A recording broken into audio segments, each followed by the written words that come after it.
Sino po naniniwala? May mga laban tayo sa buhay na parang sobrang tagal. Totoo po ba yan? Napansin nyo? May labang ka sa pera na mula pa lang nung bata ka, yung mga tatay mo, yung nanay mo, nakikipaglaban na pagdating sa pera, sa inyong kabuhayan, nung magkaasawa ka, nung magkaanak ka, nandoon pa rin yung laban. Sino po aminado? Hanggang ngayon may mga laban pagdating sa pera. And at the same time, totoo ba, may mga laban tayo, hindi lang sa pera, minsan kahit sa ating relasyon, na parang ang tagal na nung laban na yon.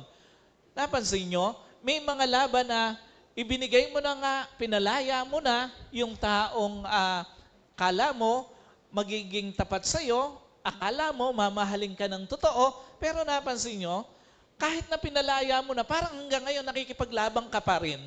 Hanggang ngayon naapektuhan ka pa rin.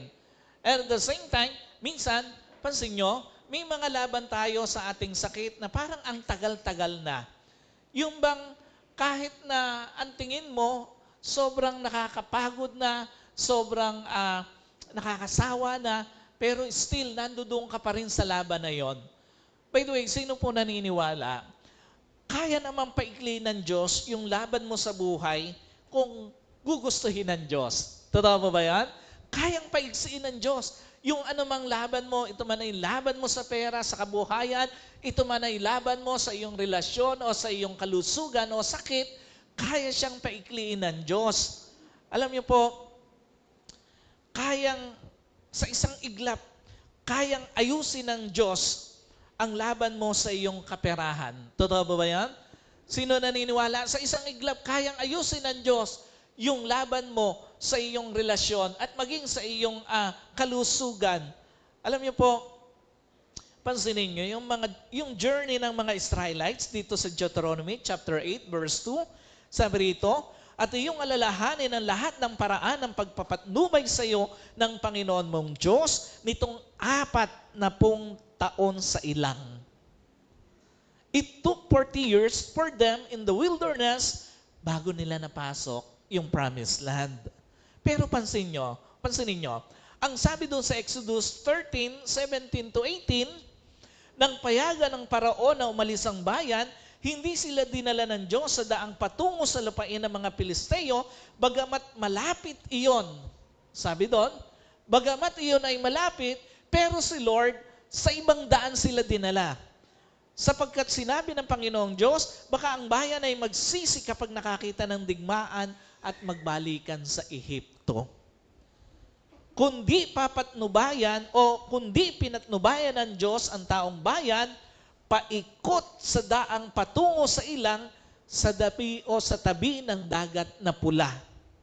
Ito po ang matindi. Kung ang tinahak nilang ruta ay yung coastal route or route through Philistine land, roughly mga 10 to 14 days, nandoon sila sa promised land. But again, sinadya ng Panginoon na hindi sila doon idaan sa mas malapit o mas madaling daanan.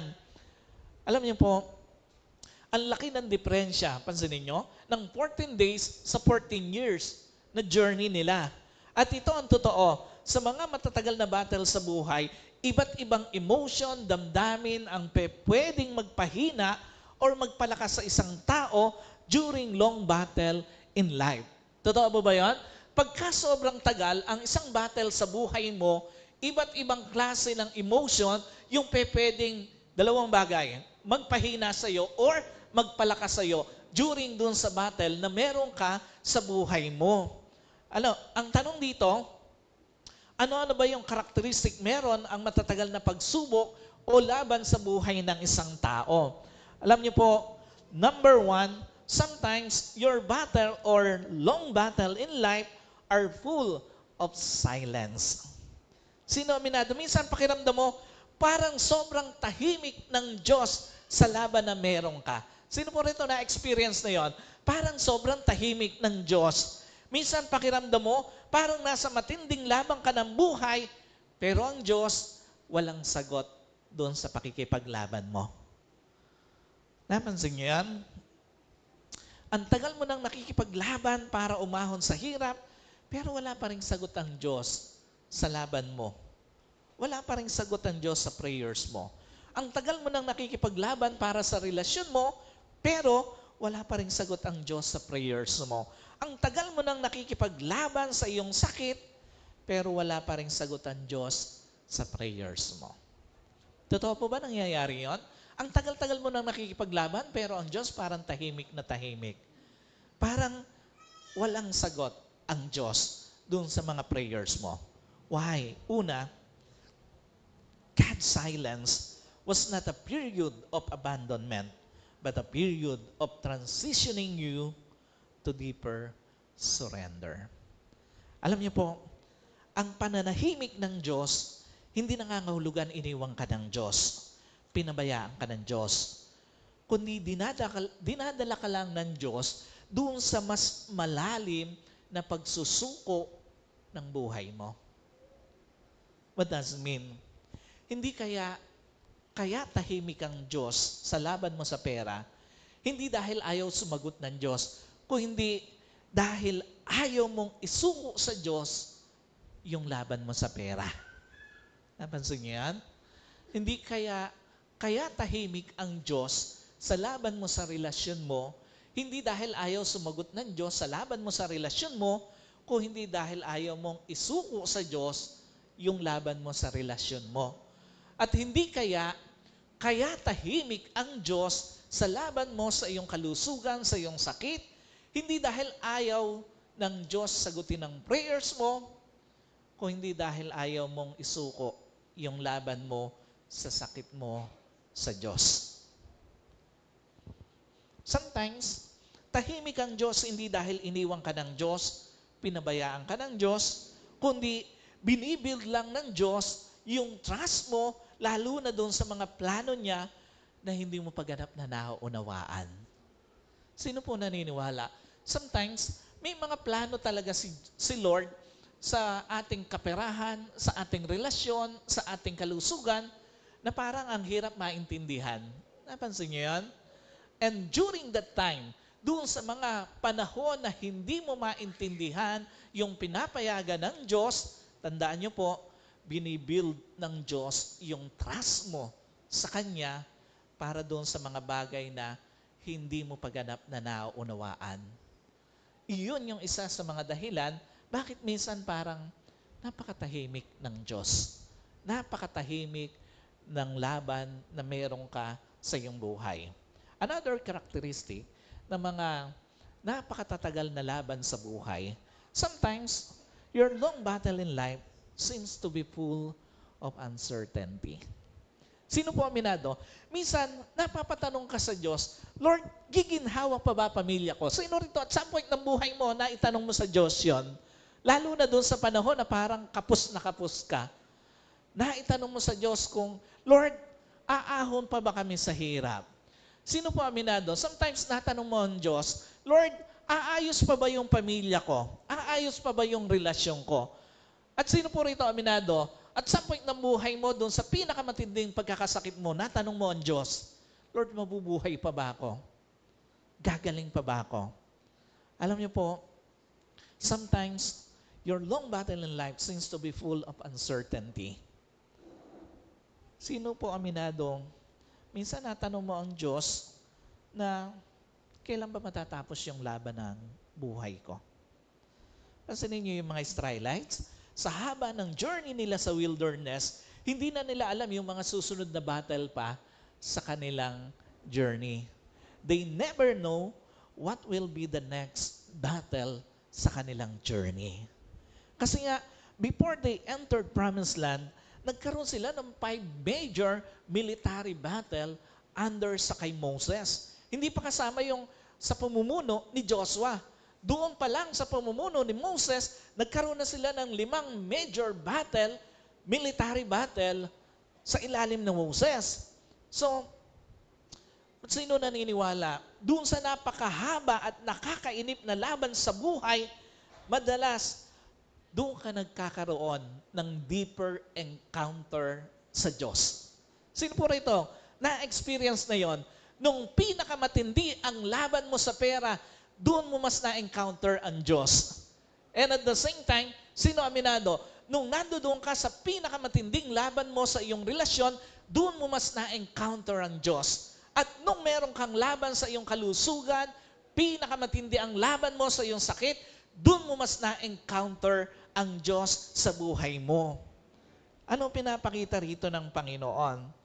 Alam niyo po, sa panahong hindi mo alam kung maayos pa kabuhayan mo, doon mo mas mapapatunayan na ang Diyos ang totoong kakampi mo, lalo na sa panahon ng matinding kakapusan sa buhay mo. Yung hindi kayang gawin at itulong ng mga tao sa iyo, sa panahon ng matinding laban mo sa pera, ipaparanas ng Diyos sa iyo. Yung hindi kayang gawin ng mga tao sa iyo, sa panahon na matindi ang laban mo sa iyong relasyon, doon mo mararamdaman na ang Diyos ang kakampi mo. Maging doon sa panahon ng iyong pagkakasakit. Alam niyo po, again, sa mga panahong hindi mo alam kung may pupuntahan pa ba yung relasyon mo, doon mo mapapatunayan na ang Diyos ang totoong kakampi mo. At sa panahong hindi mo alam kung mabubuhay ka pa sa sakit na meron ka, doon mo mas mapapatunayan na ang Diyos ang totoong kakampi mo. What does it mean? Sa panahong pinakamadilim ang kwento ng buhay mo, doon mas ipaparamdam ng Diyos sa iyo na siya ang totoong liwanag ng buhay mo. Sa panahong pinakabagsak ang kwento ng buhay mo, doon mas ipaparamdam ng Diyos sa iyo na siya ang totoong makapagbabangon ng buhay mo. At sa panahong pinaka-hopeless ang kwento ng buhay mo, doon mas maipaparamdam ng Diyos sa iyo na siya ang totoong pag-asa mo. He is your light in the most foggy future of your journey. He is your light in the most uncertain season of your journey. And another characteristic, sometimes your long battle in life are full of temptations to doubt. Sino po naniniwala? Yung sobrang tagal ng battle sa buhay, pupunuin ka nito ng duda sa puso mo. Pupunuin ka ng duda kung may pakialam pa ba sa iyo ang Diyos. Pupunuin ka ng duda kung may patutunguhan pa ba yung ginagawa mo. At pupunuin ka ng duda kung makakatawid ka pa ba sa pinagdaraanan mo. Pansinin niyo yung mga Israelites. Yung duda nila during their long journey in wilderness, una, yung provision para sa kakainin nila eh. Yung pangangailangan nila eh. Ang duda nila, anong kakainin nila doon? Isang malawak na disyerto, isang malawak na wilderness, yung kanilang pupuntahan. Saan sila kukuha ng pagkain doon? Napakarami nila. Another thing, yung safety at protection nila. Nag-aalala sila kung papaano na yung kanilang kaligtasan. At yung military power ng mga kalaban nila, hindi nila kayang lumaban. Wala silang experience para makapaglaban militarily. Pero pansinin nyo, doon sa doubt nila, about sa kailangan nila, doon sa kakainin nila, ano ginawa ng Panginoon? Nagpaulan ng mana at mga pugo. Iyon yung ginawa ng Panginoon. Doon sa panahong punong-puno sila ng duda kung ano yung kanilang kakainin, ang ginawa ng Panginoon, yung hindi pa nila nararanasan sa buong buhay nila, nagpaulan ng Diyos ng mana para meron silang kainin. Doon sa doubt nila, sa safety nila, sa protection nila, ano ginawa ng Panginoon? Exodus 14:19, pagkatapos ang anghel ng Diyos na nasa unahan ng hukbo ng Israel ay umalis at nagtungo sa hulihan nila at ang haliging ulap ay umalis sa harap nila at nagtungo sa likod nila. Exodus 14:24, sa pagbabantay sa kinaumagahan, tinunghayan ng Panginoon ang hukbo ng mga Ehipsyo sa pangunguna ng haliging apoy at ulap at niliglig ang hukbo ng mga Ehipsyo. Pansinin nyo? Natatakot sila para doon sa kanilang safety. Ang ginawa ng Panginoon sa pamamagitan ng haliging ulap at haliging apoy, doon sa una at sa hulihan nila, nagpadala ang Diyos ng protection para sa kanila. At yung duda nila sa kung kakayanin ba nila ang kanilang mga kaaway, sa isang kwento dito sa wall of Jericho, ano ginawa ng Panginoon? Pinabagsak yung wall of Jericho. Ano pinapakita nito? Una, God has always assigned miracles to your impossibility. Sino po naniniwala? Sa lahat ng mga imposibleng sitwasyon ng buhay mo, may naka-assign ng Diyos na milagro.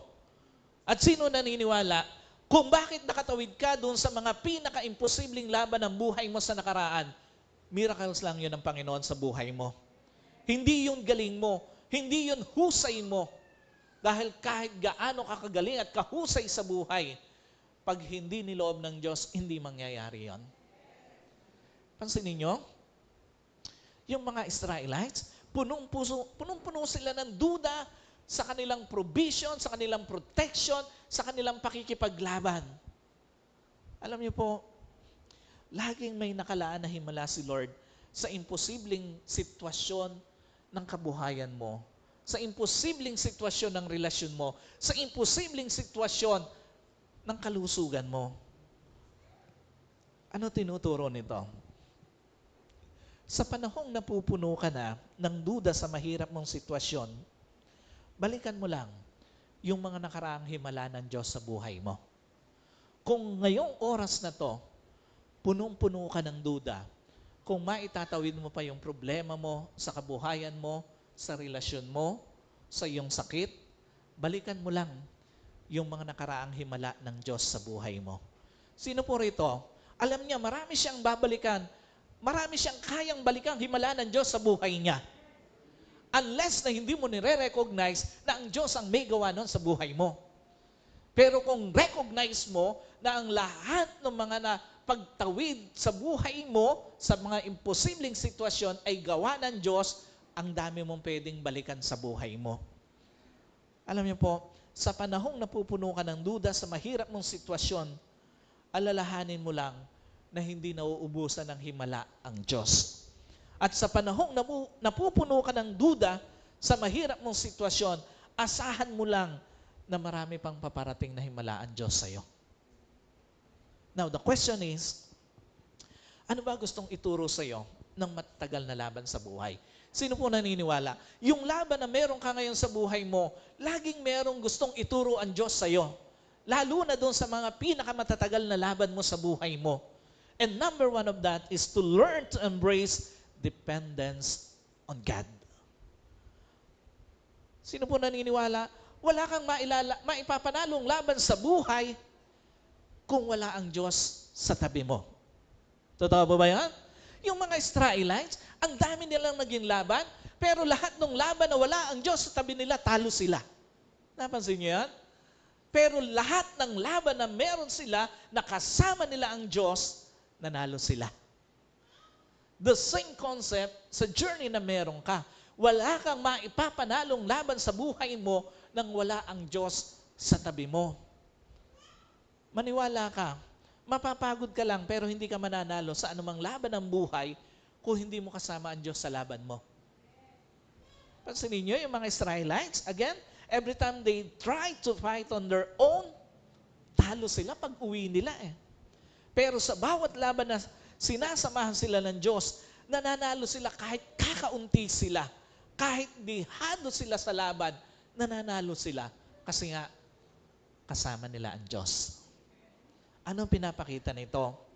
Kahit sa kakaunting meron ka ngayon, basta kasama mo ang Diyos sa laban mo, sa kabuhayan mo, ipapanalo ng Diyos ang kabuhayan mo. Naniniwala po kayo doon? Kahit kakaunti, yung meron ka ngayon, basta kasama mo ang Diyos sa laban mo ngayon, tsak ipapanalo ng Diyos yung kabuhayan mo.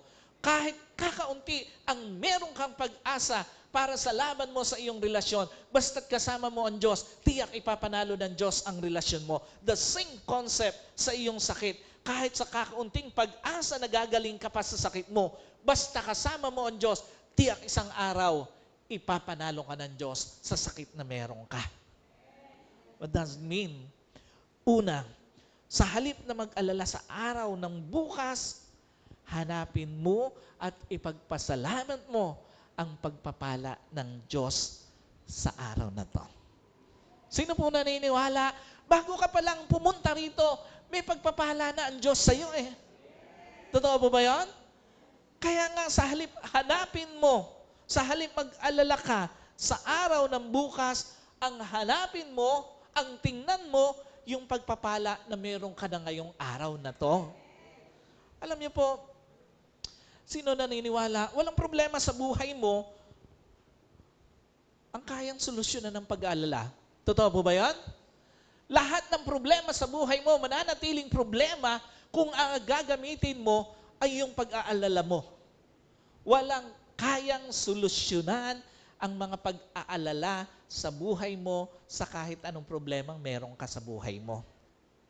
Hindi kayang solusyonan ng pag-aalala mo ang problema mo sa pera. Totoo ba yan? Sino naniniwala? Kahit mag-alala ka ng mag-alala habang buhay sa problema mo sa pera, hindi masusolusyonan yung problema mo sa pera. The same concept sa iyong relasyon, the same concept sa iyong sakit. Kahit na maghapon, kahit na ubusin mo ang panahon mo sa pag-alala sa pera, hindi masusolusyonan ang problema mo sa pera. So instead of worrying for your tomorrow, seek God for today's blessings and provision. Instead na mag-alala ka, matakot ka, panghawakan mo na yung bukas mo, yung future mo, kayang pagandahin ng Diyos. Sino po naniniwala? Kayang pagandahin ng Diyos yung future mo. Kayang pagandahin ng Diyos yung bukas mo. Instead na mag-alala ka sa iyong kabuhayan, instead na mag-alala ka sa problema mo sa iyong pera, panghawakan mo na yung kabuhayan mo, kayang pag-aanin ng Diyos. And at the same time, instead na mag-alala ka doon sa sakit mo, matakot ka na kung gagaling ka pa, panghawakan mo na ang Diyos isang araw aayusin ang kalusugan mo at pagagalingin ka. Anong pinapakita nito? Maniwala ka. Hindi ko mo mahirap ka sa pera ngayon, bukas mahirap ka pa rin. Totoo ba yan? Sino naniniwala? Hindi ko mo, ito yung sitwasyon na meron ka ngayon sa pera mo, sa kabuhayan mo, bukas iyon pa rin yung sitwasyon mo. At sino po naniniwala? Hindi ko mo broken ka ngayon, bukas broken ka pa rin. And at the same time, sino naniniwala? Hindi ko mo may sakit ka ngayon, bukas may sakit ka pa rin. Totoo po ba yan? Yung ayaw mag-amen, bukas wala ka ng sakit, wala ka na rin buhay. Alam niyo po, your tomorrow might be your day of miracle. Sino po rito? Kaya niyang panghawakan yon. Yung bukas mo, pwedeng ito yung araw ng Diyos para sa iyo. Araw ng Diyos para sa kabuhayan mo, sa iyong relasyon, o maging sa iyong kasakitan. Your tomorrow may be your days of breakthrough, and your tomorrow might be your days of answered prayers. So, yung mga malala, yung mga matatagal, nakakapagod, nakakasawang laban sa buhay, tandaan niyo po, dinadala lang yan ng Diyos sa atin for us to be able to learn our dependence with the Lord. Deeper dependence. And another thing, life's long struggle serve as a preparation and cultivation of your character for bigger things in life. Sino po naniniwala? Madalas yung mahabang laban sa buhay, preparasyon ito ng Diyos para doon sa mga bigger things mo sa buhay. By the way, sino po rito? Meron pang inaasahang mga bigger things sa buhay. Yung iba, wala na kayong inaasahang bigger things sa buhay? Alam niyo po, lahat ng mga matatagal na laban na meron ka ngayon sa buhay mo, tandaan mo, preparasyon lang yan ng Diyos for bigger things in your life. Alam niyo po, madalas yung mahabang laban sa buhay, at the same time, hindi lang preparasyon ng Diyos, kung hindi paghubog din ng Diyos para sa iyo sa mga bigger things sa buhay mo. Alam niyo po, hindi ka lang ipiprepare ng Diyos, huhubugin ka rin ng Diyos para doon sa mga bigger things ng buhay mo. Kasi nga, balanse ang Diyos. Hindi lang niya ihahanda yung mga malalaking bagay sa buhay mo, kung hindi ikaw mismo huhubugin ng Diyos para hindi mo sayangin yon. Pansinin nyo, between the first and second generation ng Israel, sino yung nakapasok sa promised land? Yung second generation o yung younger generation. Except doon sa kay Joshua and Caleb na belong doon sa first generation, sila yung nakapasok doon sa promised land. Why? Because they were the one na nagpahanda at nagpahubog sa Diyos. Ano ibig sabihin nito? Baka kaya ang tagal-tagal mo na sa laban mo kasi ayaw mo pang magpahanda at magpahubog sa Diyos. Baka kaya ang tagal-tagal ng laban mo na nag-i-stay ka sa laban sa pera kasi yung paghubog na gusto ng Diyos sa'yo, nilalabanan mo. Yung preparation na ginagawa ng Diyos sa'yo, nilalabanan mo. Baka kaya ang tagal-tagal ng laban mo sa iyong relasyon kasi yung paghubog ng Diyos, yung preparation ng Diyos, ikaw mismo nilalabanan mo. The same concept sa iyong kalusugan. What's the point? Una, maniwala ka hindi permanente ang mahabang laban sa buhay. Magpahanda ka lang at magpahubog ka lang sa Diyos.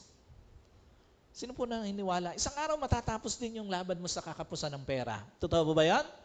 Doon sa mga young pro, doon sa mga nagsisimula pa lang humarap sa buhay, doon sa mga bago pa lang graduate, doon sa mga bago pa lang naghahanap buhay, isang araw, sino naniniwala? Yung mga gusto mo, mabibili mo na. Yung mga gusto mo makain, makakain mo na. Yung mga gusto mo mapuntahan, mapupuntahan mo na. Alam niyo po, lagi nating tatandaan, hindi lahat ng laban sa buhay, lalo na yung mahahabang laban sa buhay, permanente. Isang araw, tatanggalin ka ng Diyos sa iyong matinding laban sa pera. Isang araw, tatanggalin ka ng Diyos, tatapusin ng Diyos yung laban mo sa iyong relasyon. At isang araw, tatapusin ng Diyos yung laban mo sa sakit mo. Maniwala ka, kung may season ng laban sa buhay mo, may season din na matatapos yung laban na yan. Maniwala ka, kung may season ng kakapusan sa buhay mo, may season din ng Diyos para pasaganain ka. At maniwala ka, kung may season ng laban sa iyong relasyon, may season din na dadaling ka ng Diyos sa isang tamang tao. At kung may season ng laban sa iyong kasakitan, may season din ng Diyos para pagalingin ka. Hayaan mo lang na kahit medyo matagal, ihanda ka ng Diyos. Hayaan mo lang na kahit medyo matagal, hubugin ka ng Diyos. And finally, instead of left behind, wandering in life's struggles, move forward and focus to the promise. Sino po naniniwala? Hindi kailangan magpaikot-ikot ka lang sa mga cycle ng buhay o problema sa buhay. Totoo ba yan? Hindi mo kailangan magpaikot-ikot, magpabalik-balik lang sa problema sa buhay. Alam niyo po, hindi kailangan magpaikot-ikot lang ang buhay mo sa problema sa pera. Sino naniniwala? Hindi dapat na ang buhay mo umiikot lang sa problema sa pera. Totoo ba yan? At sino naniniwala? Hindi dapat na yung buhay mo umiikot lang sa problema mo sa relasyon, sa problema mo sa isang tao. At sino naniniwala? Hindi dapat na yung problema mo sa sakit o yung buhay mo umiikot lang sa yung problema sa yung sakit. You have to move forward and focus to the promise. Now, ang tanong, paano mo gagawin na mag-move forward at mag-focus sa pangako ng Diyos? Sino po rito? Lalo na doon sa mga may mga mahahabang laban sa buhay, sa pera man yan, relasyon o sa kanyang sakit, gusto niya makapag-move forward. And at the same time, makapag-focus doon sa pangako ng Diyos. At hindi umikot yung kanyang buhay doon sa problema o sa laban na meron siya. Alam niyo po, para magawa mo yon, unang-una, don't miss spiritual rest or recharge. Pansinin niyo yung mga kwento sa kanilang journey. Itong mga Israelites, after ng mapait na karanasan sa Mara, sino nakakatanda doon sa kwento nun? Doon sa mga nakaraang mensahe natin, dili lang sila ng Diyos doon sa Elim eh. But Elim was not the final destination. Bagamat maganda-ganda na yung lugar nila, yung kalalagayan nila doon, Pero ito ang totoo. Hindi pa iyon yung final destination nila. Elim was as rest, stop, recharge before the Israelites travel on Mount Sinai. Yung Elim, hindi pa ito yung final destination, hindi pa ito yung promised land. Stop over lang ito para makapagpahinga sila at makapagpalakas uli. Ano tinuturo nito? It teaches that God provides season of peace to build your resilience towards future battle. Sino po aminado? Hindi pa talaga tapos ang laban. Totoo po ba yan? Sino rito aminado? Kahit sa mga personal na buhay niya, may laban pa rin hanggang ngayon. Sa pera, sa relasyon, sa kanyang sakit. Pero tandaan nyo, kung may season ng laban, may season din si Diyos, ang ating Panginoon, para pagpahingahin ka. Si Lord, lagi siyang may season para mapayapa ka. At para makapagpahinga ka. Kaya nga ganun kahalaga yung Sunday service for you to rest, to recharge, and to reflect. Kasi kung wala ka rito, paano mo malalaman na ang Panginoon may season pala para sa pagpapahinga mo sa mga laban mo sa buhay? Ganon ka-importante, kaya nga hindi aksidente, hindi nagkataon, o hindi napagtripan lang ng Diyos na bigyan tayo ng Sabbath day. No. Inihanda ng Diyos, dinisenyo ng Diyos ang linggo para tayo ay magkaroon ng kapahingahan at makapag-recharge uli bago yung matinding laban mo sa darating na linggo o week ng buhay mo. Maniwala ka, unless hindi mo na-miss yung season ni Lord for peace, which is ang Sunday worship, doon ka pa lang talaga totoong makakaranas ng rest, ng recharge, at ng reflection.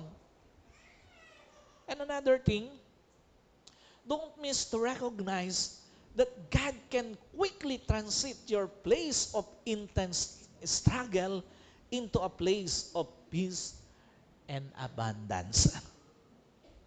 Sino po naniniwala? Again, hindi lang kayang paigsin ng Diyos yung laban mo sa buhay. Kaya pa niyang palitan ang sitwasyon, ang kwento ng buhay na meron ka. Na mula doon sa kakapusan, patungo sa kwento ng kasaganaan. Mula doon sa kwento ng pagiging broken-hearted, patungo sa pagsaya ng puso mo. At mula doon sa kwento ng pagkakasakit mo, patungo sa kwento ng paggaling. Maniwala ka, gaya ng mga Israelites, kahit nasa pace sila ng kanilang journey sa isang barren wilderness, hanggat kasama nila si Lord, pinamumunga, pinasagana, at pinagtagumpay sila ng Diyos.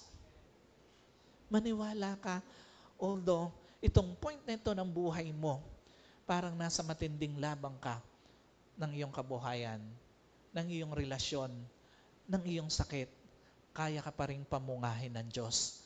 Kaya ka pa rin pagtagumpayin ng Diyos. They were in the barren wilderness sa kanilang journey, but still, pinamunga sila ng Diyos. Pinagtagumpay sila ng Diyos. At isang araw, pinapasok sila ng Diyos sa promised land. So church, this is the message of the Lord for you this morning. Ang sabi sa Luke chapter 12:22, ang sabi niya sa mga disciples, do not worry about about your life, what you eat, what you wear. Wag kayong mabalisa sa inyong buhay, sa inyong kakainin, sa inyong susuotin. Maniwala ka, when your life becomes property of God, sagot ka ng Diyos. Iniwala po kayo doon? Pag ang buhay mo, sinuko mo sa Diyos, maniwala ka, sagot ka ng Diyos.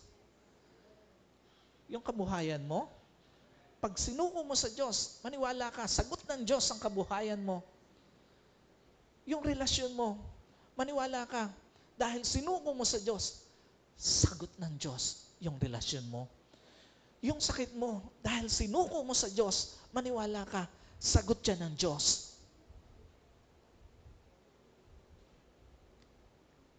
Church, maaaring bago tayo pumunta dito sa lugar na ito, ang dami mong iniisip na laban. Laban mo sa pera, yung mga babayaran mo, yung mga patong-patong na mga bills sa buhay mo, kailangan ng mga anak mo. Napakaraming bagay. Maaaring iniisip mo bago ka pumunta rito, Lord, may patutunguhan pa ba yung laban ko sa aking pamilya, sa aking relasyon? At maaaring bago mo narinig ang mensaheng ito, nandoon ka sa point ng buhay mo na nagtatanong ka sa Diyos, Lord, gagaling pa ba ako? But again, when your life becomes property of God, sagot ka ng Diyos. Ang Diyos mismo ang nangako, ang sabi niya, do not worry for your life. Do not worry for what you eat. Do not worry for what you wear. Kasi nga, mahalaga ka sa Diyos eh. At lahat ng mga tao na natuto na kilalanin na ang Diyos ang may-ari ng lahat meron sila sa kanilang buhay. Naranasan nila ang pagtatanggol ng Diyos. Maniwala ka, kaya kang ipagtanggol ng Diyos sa kahirapan ng buhay. Totoo mo ba yan? Kaya kang ipagtanggol ng Diyos sa isang pangit na relasyon, sa isang mapanakit na relasyon, at kaya kang ipagtanggol ng Diyos sa isang malubhang sakit. This morning is a reminder from God na anak, kahit gaano katagal ang laban na meron ka sa buhay mo, may ipapanalo mo yan kasi kasama mo ko. So as we sing this song, let us continue to commune with the Lord. Lord, ano yung kailangan kong isuko para magsimula yung panalo sa buhay ko? Ano yung kailangan ko, Panginoon, na muli ibalik yung pag-aari sa iyo? Tandaan niyo po, baka kaya, again, hindi mo na ipapanalo yung laban sa iyong kaperahan, kabuhayan, kasi hanggang ngayon inaari mo pa rin ang laban. Hanggang ngayon inaari mo pa rin yung kaperahan mo. Baka kaya hindi ka pa nananalo sa laban mo sa iyong relasyon, hanggang ngayon inaari mo pa rin yung laban sa relasyon. Hanggang ngayon, sa iyo pa rin yung laban. At baka kaya hindi ka nananalo sa laban mo sa iyong sakit, hanggang ngayon inaari mo pa rin yung laban sa iyong sakit. At ayaw mong ibigay sa Diyos, ayaw mong ibigay ang property sa Panginoon o yung ownership sa Panginoon. Tandaan nyo, once na natuto ka na ibigay yung ownership sa anumang laban na meron ka sa buhay mo, makikita mo ang kakaibang pagbabago sa laban ng buhay mo.